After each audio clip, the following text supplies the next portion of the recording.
Hello everybody, I hope you liked my short video showcasing Cold Clone Zane. Now I'd like to go over my gear. Now for my bottom slot here, I like to take the Sandhawk and put that in the clone's hands because he does amazing things with it. My anointment that I like and I prefer is the Digiclone Ammo Regenerate, 30% of your magazine per second. Reason being is that sometimes the Sentinel is going to go down and it will be on cooldown, so this will be the gun that I'll use while the Sentinel's cooling down. There's a couple other weapons like the No Pew Pew and the OPQ system. They also work really well in the clone's hands. And for the top 3 slots, I will be taking the Sentinel 100 anointment. However, if you don't prefer that one, the build is actually quite versatile. And you could run something like Next 2 Mags or Action Skill Active 100. Those both work really well. I wouldn't recommend something like ASE 100. It would work, but I think ASA 100 would be a lot better in slot. Also, and this is very important, you're going to want to run the Cryo Element. You don't necessarily have to, but the Cryo Element synergizes incredibly well with the class mod that you're going to want to run, which is the Executor.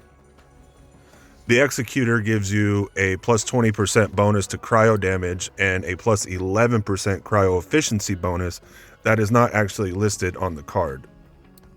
For anointments on your shield and grenade, I prefer the ASE elemental bonuses. However, you could run Sentinel movement speed as well, and it will be effective with on grenade throw, get 25% extra damage and action skill damage and grenade damage on your grenade. But my preference, and you'll probably get the most out of pairing elements with like violent momentum and other gun damage based skills that Zane has. For grenades in slot, it's really your choice. I like to use the recurring hex. You can use the piss grenade, the fish slap, the spring epicenter, or the mesmer.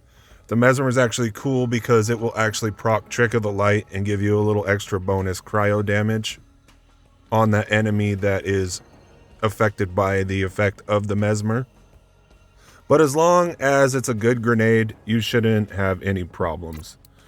As for relics, I prefer the Icebreaker Victory Rush because it gives you extra damage bonus when you kill a badass and movement speed, and it buffs your damage against frozen enemies and your cryo efficiency.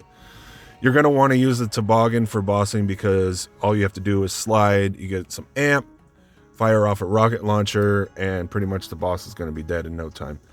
You can run a Snowdrift Victory Rush, that's also really good for this build, or a Pearl that works really good if you have trouble going in to fight for your life. The class mod you're going to want to run is the Executor. This is my preferred one because of its effect. On kill, you get a big crit damage bonus, you get bonus cryo damage, bonus cryo efficiency, handling.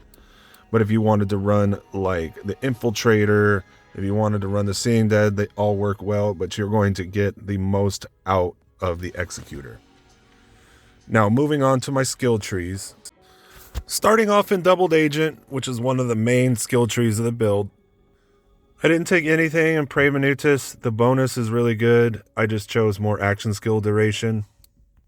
I maxed out Synchronicity because both action skills will be active a good amount of the time.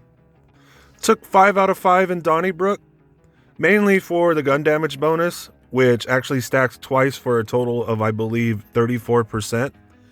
Between that and Synchronicity, you're going to get a close to 70 or 70+% gun damage bonus.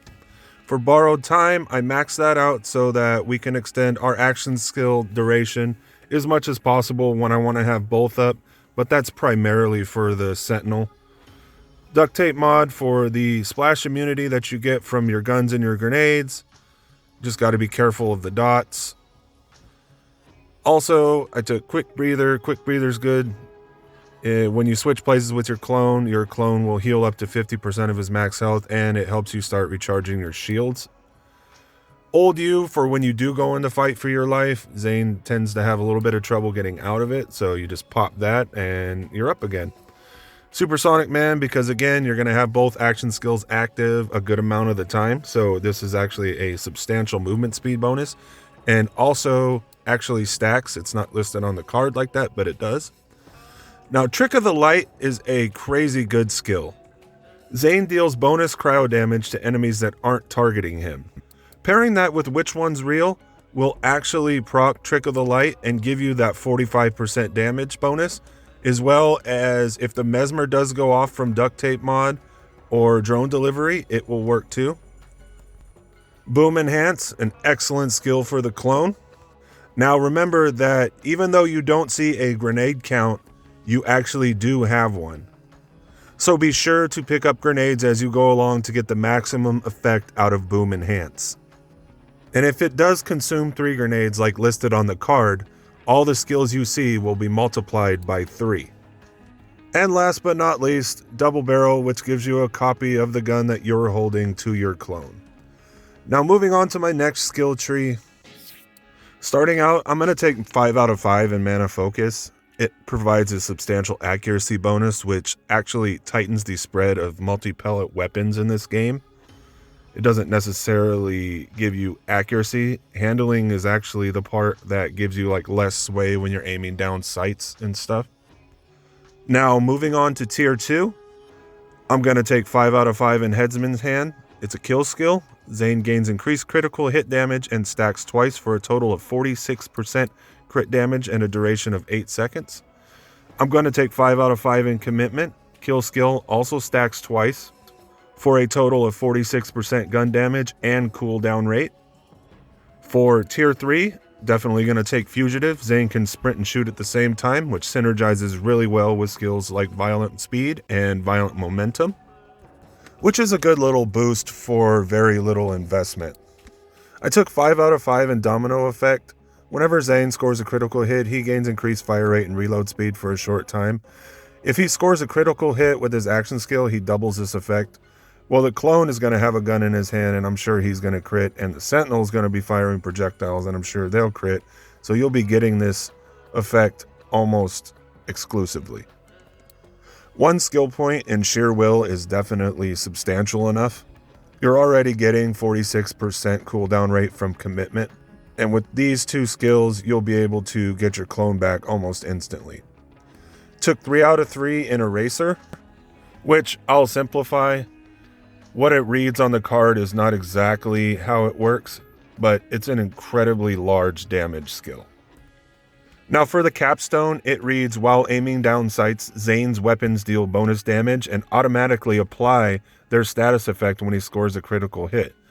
Well, pair that with the Executor comm and the extra cryo damage, and when using cryo weapons, if you score a critical hit, you have a very high percentage chance that you are going to freeze them. Since cryo weapons have no damage over time, it's created in chance to freeze. And for the last skill tree. Now for the blue tree, I took 2 out of 5 in Cold Bore. I found myself switching weapons pretty often, so I elected to take this over Cool Hand. The added cryo bonus is a good quality of life improvement. Maxed out Violent Speed, another skill that stacks twice. Violent Momentum, the faster you move, the more damage you do. Took Drone Delivery, occasionally drops grenades. Took 1 in Salvation for my survivability. Took 1 in Seeing Red, which allows me to proc all my kill skills when activating one of them. 3 out of 5 in Violent Violence, another kill skill that stacks twice. Gives me 10% fire rate per stack. For Playing Dirty, I didn't take any skill points into it because my comm gives me 2 points. And as long as you have 1 skill point in Playing Dirty, you'll be good. Reason being is as you kill enemies, those 5 extra shots are going to be constantly replenished, and the extra projectile chance will definitely go off pretty often. For Good Misfortune, you don't need it.